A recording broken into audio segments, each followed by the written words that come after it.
Вот сейчас я песню вам спою. Так, Не про чужую жизнь, а про свою. Как ее я прожила, сколь мужиков с ума свела. Ой-ой-ой-ой-ой-ой-ой-ой. давай. У меня был первый муж грузин. Ох, да чего ж красивый сволочь был. Домой деньги не носил, только баб чужих любил. Быстро я расправилась с ним, отправила в Грузию. Ах ты! Супер! Второй был русский, да дурак. Да все ему нет, тогда не так. То я борщ плохо сварила, то ширинку не зашила. Не уходить ему было никак. Играй! Выгнала тоже. Раньше муж у меня был мордвин. Он с работы вечно пьяный приходил. Ира, ты записываешь? Он до чертиков напьется, вот придется со мной дереться. Быстро я расправилась с ним. Соседке тоже.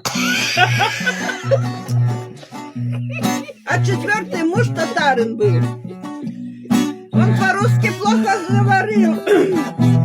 Кен мандай, мандакели, тягнул меня в постель. Ох, и нагулялась я с ним.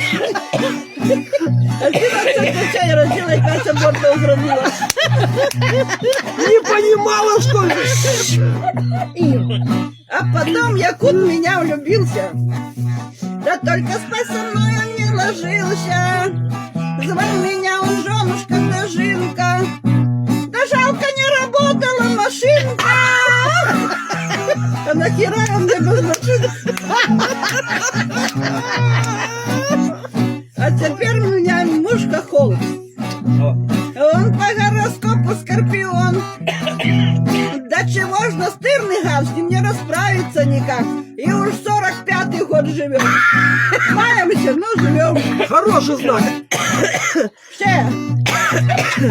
Поехали. Бабоньки, мой вам совет таков. Ох, не любите много мужиков. И хотя они того и не стоят ничего, обойдемся мы без мужиков. Но хотя они того и не стоят ничего, трудно, бабы, нам без мужиков. Ура! Ура!